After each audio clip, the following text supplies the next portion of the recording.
श्रीगुरुभ्यो नमः। श्रीपरमगुरुभ्यो नमः। श्रीमदानन्दतीर्थभगवत्पादाचार्यगुरुभ्यो नमः। हरिः ओम्। जयति हरिरचिन्त्यः सर्वदेवैकवन्द्यः परमगुरुरभीष्टावाप्तिदः सज्जनानां निखिलगुणगणार्णो नित्यनिर्मुक्तदोषः सरसिजनयनोऽसौ श्रीपतिर्मानदो नः। धर्मविज्ञानवैराग्यपरमैश्वर्यशालिनः आनन्दतीर्थभगवत्पादान् वन्दे निरन्तरं।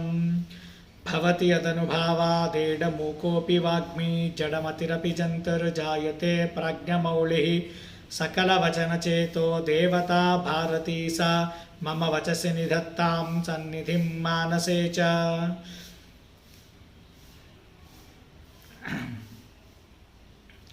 चित्रैः पदैश्च गम्भीरैः वाक्यैर्मानेरखण्डितैः गुरुभावं व्यञ्जयन्ती भाति श्रीजयतीर्थवाक्। नौमि न्यायसुधाधिकृज्जयमुनीन् श्रीपादरात्सन्मणीन् व्यासार्यान् विविधागमाब्धिविहरान् श्रीवादिराजानपि वन्देऽहं सवरान् रघोत्तमगुरोन् वैदग्ध्यवारानिधिं श्रीसत्यव्रतराघवेन्द्रमुनिपान् सद्बोधसध्यानपान्। विद्यायां विबुधाचार्यवेदज्ञानाब्धिचन्दिरं दुर्मतध्वान्तमार्ताण्डं सत्यध्यानमुनिं भजे। सत्याभिज्ञकराब्जोत्तान् पञ्चाशद्वर्षपूजकान् सत्यप्रमोदतीर्थार्यान् नौमि न्यायसुधारतान्। शास्त्रेषु पारदृश्वानं शास्त्रज्ञेषु च वत्सलं दीनभक्तोद्धारकरं सत्यात्मानं गुरुं भजे। विद्यापीठविधातारं विद्यावारिधिचन्दिरं विद्यार्थिवत्सलं वन्दे महामहिमसद्गुरुं। गैरहं शुकवत् सम्यक् शिक्षितोऽस्मि कृपालुभिः तान् वन्दे ज्ञानपञ्चास्यान्धेनुपाचार्यसेवकान्। आपादमौलिपर्यन्तं गुरूणामाकृतिं स्मरेत् तेन विघ्नाः प्रणश्यन्ति सिद्ध्यन्ति च मनोरथाः। श्रीगुरुभ्यो नमः। हरिः ओम्।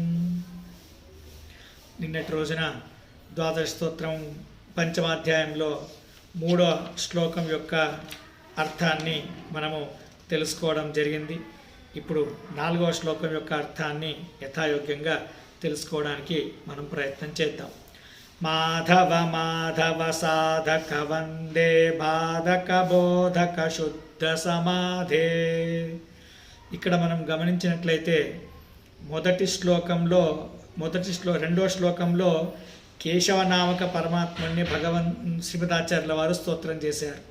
రెండో శ్లోకంలో, మొదటి శ్లోకంలో వాసుదేవ నామక పరమాత్మని స్తోత్రం చేశారు.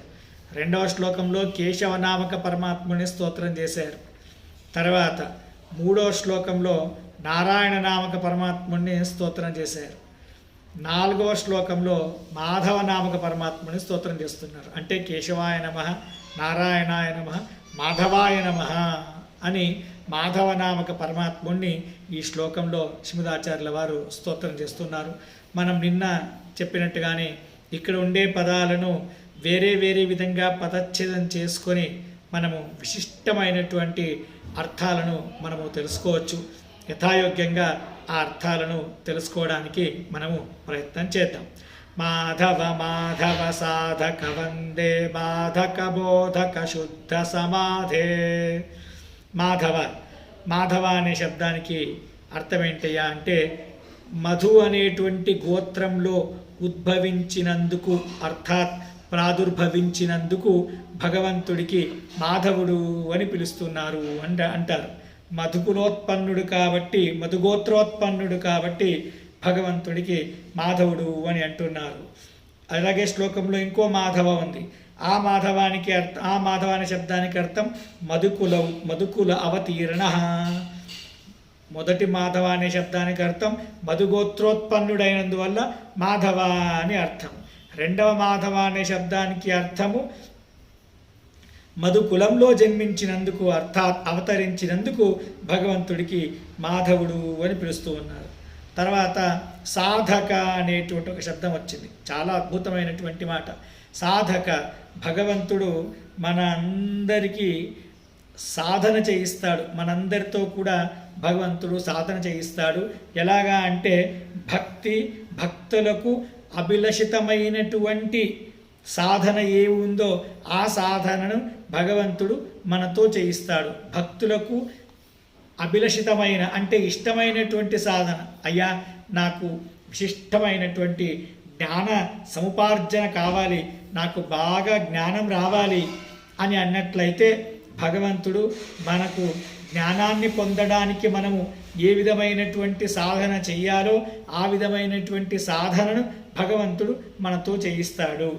మనకు ఏదైనా ఒక విశిష్టమైన కోరిక ఉన్నది, ఆ కోరికకు కావలసినటువంటి సాధన అంటే మనకు ఏదే సమకూరాలన్నా దానికి మనకు ఏదే కోరిక ఉన్నా ఆ కోరిక మనకు కలగాలన్నా ఆ కోరిక మనకు తీరాలన్నా దానికి ముఖ్యమైనటువంటిది కారణం వచ్చేసి పుణ్యం. ఆ పుణ్యం కోసం మనం సాధన చేయాలి.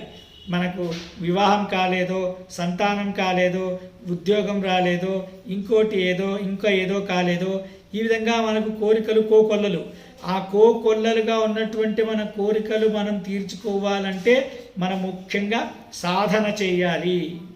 సాధన చెయ్యాలి. ఆ సాధన మనం చెయ్యాలి అనుకుంటేనే మనం చేయలేమండి. మన కోరికలను తీర్చుకోవాలని మనం సాధన చెయ్యాలని మనం అనుకుని మనం సాధన చేయడానికి ప్రారంభించినంత మాత్రాన మనము ఆ సాధన చేసి ఆ కోరికకు తగ్గ పుణ్యాన్ని మనం సంపాదించుకొని ఆ పుణ్యంతో మనం కోరిక తీర్చుకోలేము. మన కోరిక ఎటువంటిదో ఆ కోరికకు ఎటువంటి సాధనను మనం చేయాలో పుణ్య సముపార్జనకై అటువంటి సాధనను భగవంతుడు మనతో చేయిస్తాడు. అందుకే భగవంతుడికి సాధక అని పిలుస్తారు. చాలా అద్భుతమైనటువంటి మాట, సాధక అని పిలుస్తారు. అంటే మనం ఏదో ఇప్పుడు నాకు 1,00,000 కోట్ల రూపాయలు కావాలి అని చెప్పి నేను కోరిక ఉంది, నాకు కోరిక ఉంటే ఆ 1,00,000 కోట్ల రూపాయలు సాధించడానికి ఎటువంటి సాధన చెయ్యాలో అటువంటి సాధన నేను చేసి అంత పుణ్యాన్ని నేను సంపాదించుకున్నట్లయితే అప్పుడు నాకు 1,00,000 కోట్లు వచ్చేస్తాయా అంటే ఇక్కడ ఒక విశిష్టమైన మాటను మనం తెలుసుకోవాలి. భగవంతుడు మనము కోరిన ఏమేమి కోరికలు ఉన్నాయో ఆ కోరికకు ఎంతెంత పుణ్యం కావాలో ఆ పుణ్యానికి ఏమేమి సాధన చేసుకోవాలో ఆ సాధనను భగవంతుడు మనతో చేయిస్తాడు. అయితే ఇక్కడ ఒక విశేషం ఉందండి. మనము కోరిన కోరిక తీర్చుకోవడానికి మనకు ఈ జన్మలో యోగ్యత ఉన్నదా లేదా అనేటువంటి దాన్ని భగవంతుడు చూస్తాడు. అరే వీడు 1,00,000 కోట్లు అడుగుతున్నాడు, ఆ 1,00,000 కోట్ల రూపాయలు డబ్బులు వీనికి సంపాదించుకొని ఆ 1,00,000 కోట్లతో సుఖపడేటువంటి ఒక యోగ్యత, భోగం చేసేటువంటి యోగ్యత వీనికి ఉన్నదా లేదా అని చూస్తాడు భగవంతుడు.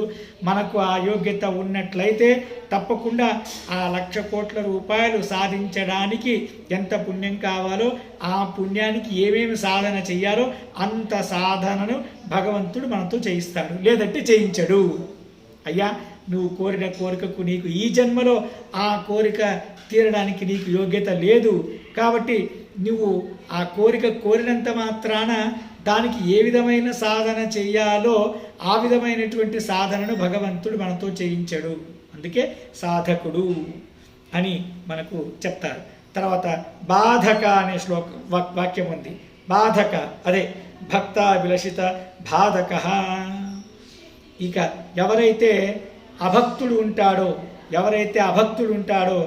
ఆ భక్తుడు ఏదో తనకు యోగ్యత లేని కోరికను భక్తుడు కానివాడు తనకు యోగ్యత లేనటువంటి కోరికను తాను కోరుకున్నప్పుడు బాధక, భగవంతుడు వాడి చేత అటువంటి సాధనను చేయించడు. ఆ సాధనకు బాధకుడు అవుతాడు. వాడితో ఆ సాధన జరగకుండా ఆ సాధన చేయకుండా చూస్తాడు భగవంతుడు. లోకాలను నాశనం చేసేటువంటి సజ్జనులకు కష్టం కలిగించేటువంటి ఎవరైనా అభిలాషను వారు తమ మనసులో పెట్టుకొని సాధన చేయడానికి అని పోతే వారు చేసే సాధనకు బాధకుడవుతాడు భగవంతుడు. అందుకే భగవంతుడికి బాధక అని పిలుస్తారు. తర్వాత బోధక అనేటువంటి ఒక శబ్దం ఉన్నది. బోధక అంటే బోధన చేస్తాడు భగవంతుడు, మనకు ఆ జ్ఞానాన్ని భగవంతుడు మనకు ఉపదేశిస్తాడు. అందుకే మహాభారత తాత్పర్యం 2వ అధ్యాయంలో 24వ శ్లోకం అనుకుంటే అక్కడ చెప్తారు, దత్తవ్యాసాది రూపేషు జ్ఞానకార్య స్థితా ప్రభు. భగవంతుడు దత్త అంటే దత్తుడు, వేదవ్యాసదేవుడు ఇటువంటి రూపాలతో భగవంతుడు తాను జ్ఞానకార్యాలను కూడా చేస్తూ ఉన్నాడు. భగవంతుడు ఈ విధంగా దత్త మరియు వ్యాసాది అనసూయ అత్రులకు జన్మించిన భగవంతుడు దత్తాత్రేయుడు. ఆ దత్తాత్రేయుడు తర్వాత పరాశర ఋషి, వేదవతి దేవులకు జన్మించినటువంటి అర్థాత్ వారిద్దరిలో ఉద్భవించినటువంటి భగవంతుడు వేదవ్యాసదేవుడు. వారిద్దరూ కూడా ఆ రెండు రూపాలు కూడా జ్ఞానాన్ని బోధించడానికి విశిష్టమైనటువంటి రూపాల్ని భగవంతుడు తీసుకున్నాడు అని శ్రీమదాచార్యుల వారు మహాభారత తాత్పర్యంలో చెప్తారు. కాబట్టి బోధక వారి ఆ భగవంతుడు మనకి జ్ఞానాన్ని కూడా మనకు బోధిస్తాడు. తర్వాత బోధక అనే విధంగా మనం పదచ్ఛేదం చేస్తే బోధ అంటే జ్ఞానము, క అంటే ఆనందము. అంటే భగవంతుడు స్వరూపం ఎటువంటిదయ్యా? బోధక. భగవంతుడు బోధక అంటే జ్ఞానానంద స్వరూపుడు అని అర్థం.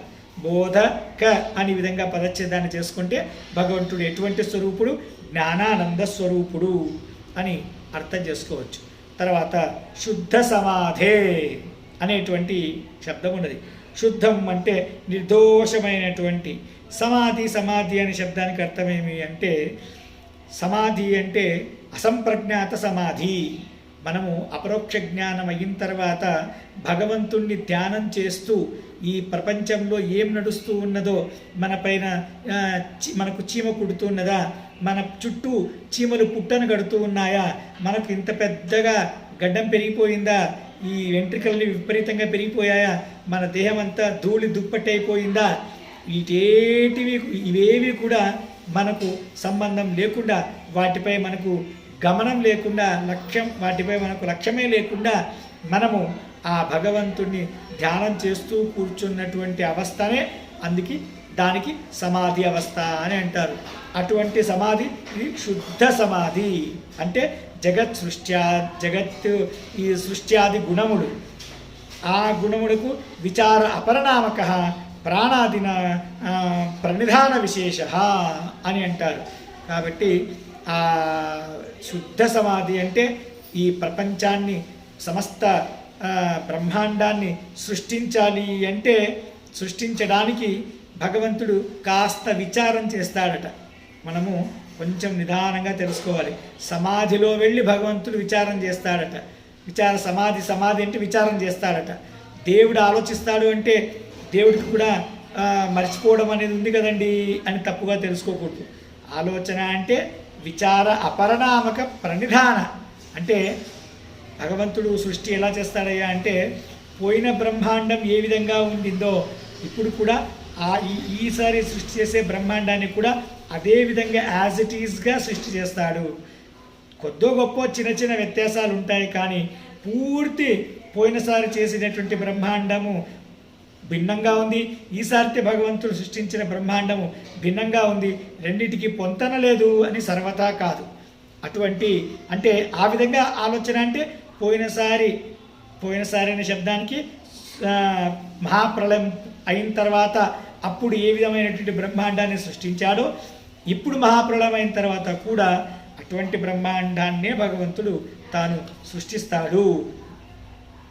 ఆ తర్వాత సమాధి అనేటువంటి శబ్దానికి అర్థం ఏమి అంటే సమాధి అనే శబ్దానికి మనకు దుఃఖం కలిగించేవి అని అర్థం.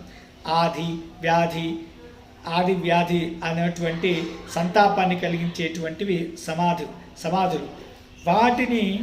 వాటిని శుద్ధ అంటే ఆది వ్యాధులను భగవంతుడు పారద్రోలుతాడు, మనందరినీ కూడా నిష్పాపులుగా చేస్తాడు. ఆ అర్థంలో కూడా భగవంతుడికి శుద్ధ సమాధి అని మనం పిలుచుకోవచ్చు. కృతే పాపే అనుతాపో వై యస్య పుంసః ప్రజాయతే ప్రాయశ్చిత్తం తు తస్యోక్తం హరి సంస్మరణం పరం. ఒక అద్భుతమైనటువంటి మాట ఇక్కడ మనం తెలుసుకోవచ్చు. మనం చేసినటువంటి పాపమునకు ఎవరైనా అయ్యో నేను పాపం చేసేసానే, ఈ పాపం నేను చేయకూడదై ఉండింది, ఈ చెడ్డ పని నేను చేయకూడదై ఉండింది అనేటువంటి అనుతాపం ఎవరిలో అయితే పుడుతుందో అయ్యో చేయకూడదే ఇది చేయకూడదని చేసేసానే అనేటువంటి అనుతాపం ఎవరిలో అయితే పుడుతుందో వారికి ప్రాయశ్చిత్తానికి వారికి మొట్టమొదటి ప్రాయశ్చిత్తం ఏంటిగా అంటే హరినామస్మరణం పరం. ఆ భగవంతుడి నామస్మరణనే వారికి ప్రాయశ్చిత్తానికి మొదటి మెట్లు, ఫుట్ స్టెప్ అంటాం కదా, అది భగవంతుడి నామస్మరణనే.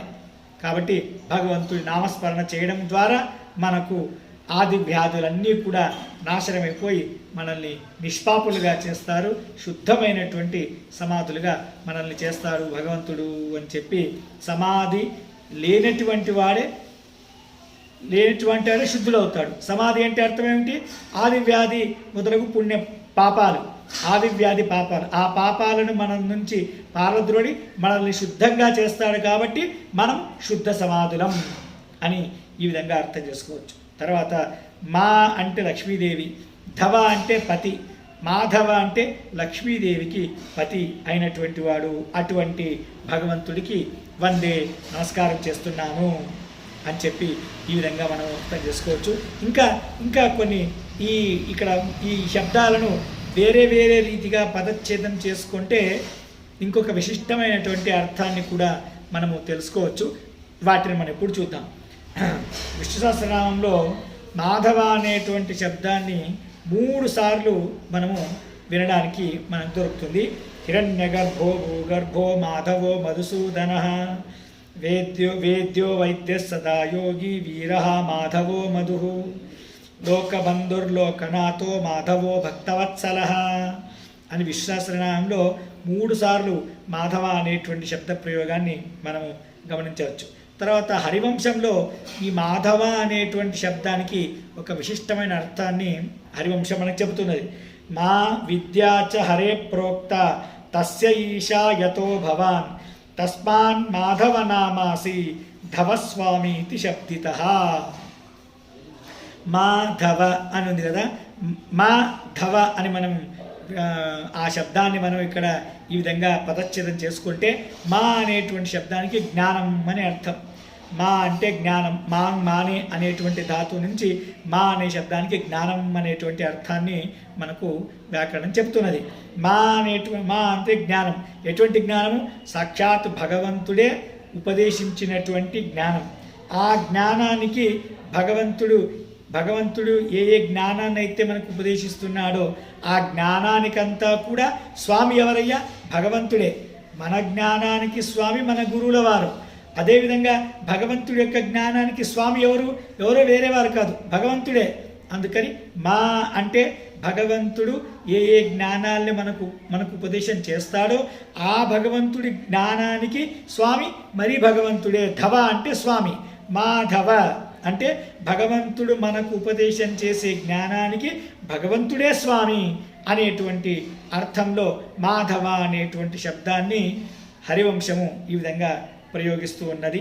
తర్వాత మాధవ అని 2 మాధవ శబ్దాలను ప్రత్యేకంగా మనం ఉంచుకుని అర్థం తెలుసుకున్నాం. ఇప్పుడు మాధవ ఆ 2 శబ్దాలు ఒకటే. మాధవ ఆ 2 శబ్దాలు ఒకటే అని చేసుకున్నప్పుడు ఏమర్థం వస్తుందయ్యా అంటే, మా అనే శబ్దానికి మా అనేటువంటి జ్ఞానం అంటే విద్య. ఆ విద్యకి అభిమాని దేవత అయినటువంటిది భారతీదేవి. మాధవ ఆ భారతీదేవికి పతి అయినటువంటి వాడు వాయుదేవుల వారు. మాధవ అంటే ఏమని అర్థమైంది? వాయుదేవుల వారు. తర్వాత మాధవ మా అని మరి పదచ్ఛేదం తీసుకుంటే లక్ష్మీదేవి. ధవ అంటే శ్రీ ప్రాణనాథుడు. శ్రీ అంటే లక్ష్మీదేవికి, ప్రాణ అంటే వాయుదేవుల వారికి స్వామి అయినటువంటి వాడు అనేటువంటి అద్భుతమైన అర్థం మాధవ అని.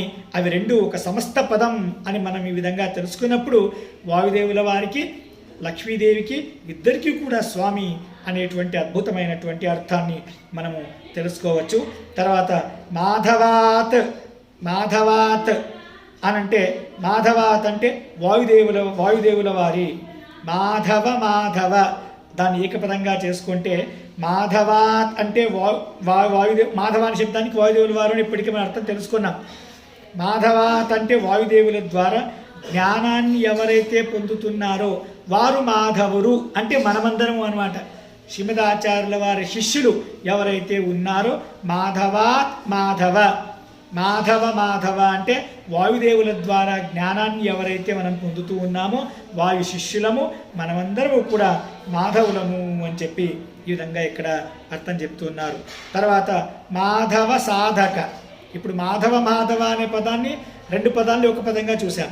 ఇప్పుడు మాధవ సాధక ఇవి రెండింటిని సమిష్టి పదంగా చూస్తే ఒక అద్భుతమైన అర్థాన్ని మనము తెలుసుకోవచ్చు. మాధవ సాధక అంటే మాధవస్య అంటే వాయుదేవుల వారికి, సాధక అంటే వాయుదేవుల వారి కార్యం ఏమేమున్నదో ఆ అన్నిటి కార్యాలను సాధించి పెట్టేవాడు మాధవ సాధకుడు. ఎవరు? భగవంతుడు. భగవత్ కార్యసాధక అని వాయుదేవుల వారు భక్తితో భగవంతుడి అన్ని కార్యాలను సేవా రూపంలో, భక్తి రూపంలో వారు చేస్తే అటువంటి సేవ చేసేటువంటి వాయుదేవుల వారికి ఏ విధమైన విఘ్నములు రాకుండా వారు చేసేటువంటి సేవ నిర్విఘ్నంగా నడవడానికి నడవడానికి వారితో సాధన చేయించేవాడు. వారి ప్రీతితో వాయుదేవులతో తన కార్యాన్ని సాధన చేయించేవాడే సాధకుడు. అందుకని మాధవ సాధక. మాధవ అంటే వాయుదేవుల వారు చేసేటువంటి భగవత్ కార్యాన్ని సాధింపజేసేటువంటి వాడు కాబట్టి భగవంతుడికి మాధవ సాధక అని ఈ విధంగా అద్భుతమైనటువంటి అర్థం ఇది. ఈ విధంగా మనం తెలుసుకోవచ్చు. మా నాస్తి ధవ ఇది మాధవ. మా అంటే మనం ఇందాక తెలుసుకున్నాం లక్ష్మీదేవి. లక్ష్మీదేవికి పరమాత్ముడు తప్ప వేరే స్వామి లేడు. ఆ అర్థంలో కూడా మాధవ అనేటువంటి అర్థాన్ని మనం ఇక్కడ మాధవ అనే శబ్దానికి అర్థాన్ని మనం తెలుసుకోవచ్చు. తర్వాత బోధక అంటే మనం ఇందాకే తెలుసుకున్నాము భగవంతుడు జ్ఞాన ఆనంద. సో బోధ అంటే జ్ఞానస్వరూపుడు, కమ్ అంటే ఆనంద స్వరూపుడు. భగవంతుడు స్వరూపం ఎటువంటిదయ్యా? జ్ఞానానంద స్వరూపం అని మనం తెలుసుకున్నాం. ఇప్పుడు బాధక బోధక. ఆ బాధక బోధక అనే రెండు శబ్దాలను ఒకటే శబ్దంగా ఒకటే పదంగా మనం చేసుకున్నట్లయితే బాధకానామపి బోధక అంటే ఎవరు భగవంతుణ్ణి బాధిస్తారో, ఎవరు భగవంతుణ్ణి చులకనగా చూస్తారో వారికి కూడా జ్ఞానాన్ని ఇచ్చేవాడు భగవంతుడు. అందుకే బాధక బోధకుడు. ఉదాహరణకు భృగు మహర్షుల వారు వచ్చి భగవంతుడి లక్ష్మీదేవి స్థానమైనటువంటి భగవంతుడి ఎదపై కాలుతో కొట్టారు. అయినా కూడా భగవంతుడు ఆ భృగు మహర్షుల వారికి విశిష్టమైనటువంటి జ్ఞానాన్ని ఇచ్చి వారికి అనుగ్రహం చేశాడు. కాబట్టి బాధక బోధక. అదేవిధంగా భాగవతంలో 7వ స్కందంలో వస్తుంది, ద్వేషాత్ చైద్యాదయో నృపాహ.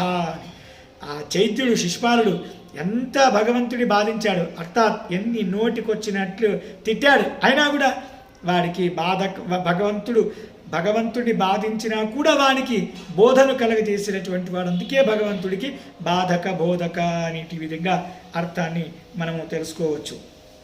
తర్వాత బాధ కబోధక అనే విధంగా మనం పదచ్ఛేదం చేసుకున్నట్లయితే బాధక బోధక అనున్నది, బాధ కబోధక అనే విధంగా పదచ్ఛేదం చేసుకుంటే అవి రెండు వేరే వేరే పదాలు అని మనం చేసుకున్నట్లయితే భగవంతుడి నుంచి బాధ్యం కానిటువంటిది ఏది లేదు. అంటే భగవంతుడికి ఈ వస్తువు యొక్క జ్ఞానం లేదు. ప్రపంచంలో బ్రహ్మాండంలో ఏదో ఒక వస్తువు ఉన్నదయ్యా, ఆ వస్తువు భగవంతుడి జ్ఞానంతో బాధితం కాదు అని లేనే లేదు. భగవంతుడు అన్ని వస్తువుల తానే సృష్టి చేసింది. తాను సృష్టించిన వస్తువుల యొక్క జ్ఞానం భగవంతుడికి ఉండదా? భగవంతుడి జ్ఞానంతో ఆ జ్ఞానం బాధితం కాకుండా ఉంటుందా? కాబట్టి బాధ అంటే ఆ విధంగా అర్థం. కబోధక అంటే అంటే బ్రహ్మదేవుల వారు అని అర్థం. బోధక అంటే బ్రహ్మదేవుల వారికి జ్ఞానాన్ని విశేషంగా ఉపదేశించేవారు అని అర్థం. ఏ బ్రహ్మణాం విదధాతి పూర్వం అనేటువంటి ఒక ప్రమాణం. తేనే బ్రహ్మ హృదయ ఆది కవయే ముఖ్యంతి యం సూరయ. భాగవతంలో మొట్టమొదటి శ్లోకం. అక్కడ కూడా బ్రహ్మదేవుల వారికి భగవంతుడు ఉపదేశం చేస్తాడు అనేటువంటి అర్థాన్ని ఆ శ్లోకం చెప్తున్నది. కాబట్టి కబోధక అంటే అంటే బ్రహ్మదేవుల వారు, బోధక అంటే బ్రహ్మదేవుల వారికి జ్ఞానాన్ని ఉపదేశం చేసేవాడు అని ఈ విధంగా అర్థం. తర్వాత కబోధక అంటే అంటే బ్రహ్మదేవుల వారు, వారికి బోధక అంటే జ్ఞానాన్ని ఉపదేశం చేసి తద్వారా ఆనందాన్ని మోక్షానందాన్ని సమకూర్చేటటువంటి వాడు కాబట్టి కబోధక అనే విధంగా మనం ఈ కబోధక అనే శబ్దానికి ఈ విధమైన ఇష్టమైన అర్థాన్ని మనం తెలుసుకోవచ్చు. తర్వాత కస్క అంటే బ్రహ్మదేవుల వారు. వేదవ్యాస రూపం నుంచి ఆ బ్రహ్మదేవుల వారి అర్థాత్ వాయుదేవుల వారి అవతారమైన ఆనందతీర్థ శ్రీ భగవత్పాదుల వారికి బోధనం చేస్తాడు కాబట్టి భగవంతుడికి కబోధక అనే విధంగా మనము పిలుచుకుంటాం. వాయుదేవుల వారికి బ్రహ్మదేవుల వారికి బోధించడం ఏంటండి? ప్రళయకాలేపి ప్రతిభాత పరావరహ వాయు అని శాస్త్రం చెబుతున్నది. ప్రళయకాలంలో కూడా వాయుదేవుల వారికి జ్ఞానం ఉంటుంది. ఇంతవరకు ఏం జరిగింది, ఇప్పుడేం జరుగుతుంది, ఇకపై ఏం జరగబోతుంది అనేటువంటి భూత భవిష్యత్ వర్తమాన కాలముల జ్ఞానము వాయుదేవుల వారికి ప్రళయకాలంలో కూడా ఉంటుంది. ముగ్గురికే అప్పుడు ఉండేది, భగవంతుడికి, లక్ష్మీదేవికి, వాయుదేవుల వారికి. భగవంతుడు లక్ష్మీదేవి నిత్యముక్తులు. సంసారావస్థలో ఉన్నటువంటి వారికి ఆ జ్ఞానం ప్రళయకాలంలో ఉండేది ఒక్క వాయుదేవుల మాత్రమే. అటువంటి వాయుదేవుల వారికి ఇంకేంటయ్యా బోధించేది అని ప్రశ్న వస్తే దానికి మహాభారత తాత్పర్యంలో శ్రీమదాచార్యుల వారు 15వ అధ్యాయంలో 5వ శ్లోకం 6వ శ్లోకం అనుకుంటా అక్కడ ఒక శ్లోకం చెప్తారు. నిత్య ప్రభూత సుశుభ ప్రతిభోపి వా విష్ణో శుత్వా పరం పునరపి ప్రతిభామవాప కోనామ విష్ణువనుజీవక ఆశయస్య నిత్యాశ్రయాదభిహితా హి రమా సదాశ్రీ. వాయుదేవుల వారికి ఎంతే జ్ఞానం ఉన్నను కూడా భగవంతుడి చేత వారు అప్పుడప్పుడు ఉపదేశం తీసుకుంటూ ఉంటారు. ఉపదేశం తీసుకున్నప్పుడల్లా మరి పాడిందే పాట పాచిపళ్ళ దాసరి అన్నట్టుగా వాయుదేవుల వారికి తెలిసిందే మళ్ళీ భగవంతుడు ఉపదేశం చేస్తుంటాడా అంటే లేదు. భగవంతుడు ఉపదేశం చేసిన ప్రతిసారి ఒక కొత్త విషయాన్ని, అద్భుతమైనటువంటి విషయాన్ని వాయుదేవుల వారు భగవంతుడు ఉపదేశం ద్వారా తెలుసుకుంటారట. ప్రతిసారి భగవంతుడు ఎప్పుడెప్పుడు వాయుదేవుల వారికి ఉపదేశం చేస్తారో ఉపదేశం చేసిన ప్రతిమారు ఒక కొత్త విషయాన్ని, అద్భుతమైన విషయాన్ని భగవంతుడు ఉపదేశం ద్వారా వాయుదేవుల వారు తెలుసుకుంటారట. ఇది ఏం ఆశ్చర్యము! లక్ష్మీదేవికే, నిత్యముక్తురాలైన లక్ష్మీదేవికే భగవంతుడు ఉపదేశం చేస్తాడు అన్న తర్వాత సంసారంలో ఉండేటువంటి వాయుదేవుల వారికి ఉపదేశం చేస్తారు అనేటువంటిది ఏం ఆశ్చర్యం! ఇందులో ఏమీ ఆశ్చర్యం లేదు అనే విధంగా చెప్తారు. కాబట్టి బాధ కబోధక అనే విధంగా మనము పదచ్ఛేదం చేసుకుని ఇటువంటి అద్భుతమైనటువంటి విషయాన్ని మనము తెలుసుకోవచ్చు. ఈ విధంగా ఇంకా అనేక విషయాలు మనము తెలుసుకోవడానికి ఉన్నది. అనేక విధంగా ఈ పదాలను పదచ్ఛేదం చేసుకొని విశిష్టమైనటువంటి అర్థాలను మనము తెలుసుకోవచ్చు. శ్రీకృష్ణార్పణమస్తు. నాహం కర్త హరికర్త తత్పూజా కర్మ చాఖిలం తథాపి మత్కృతా పూజ తత్ప్రసాదేన నాణ్యథ తద్భక్తి తత్ఫలం మఖ్యం తత్ప్రసాదా పునః పునః కర్మణ్యాసో హరావేవం విష్ణోస్తృప్తికరः సదా అనేన భావి యత్పుణ్యం అవాప్నోతు గురుర్మమ. శ్రీకృష్ణార్పణమస్తు.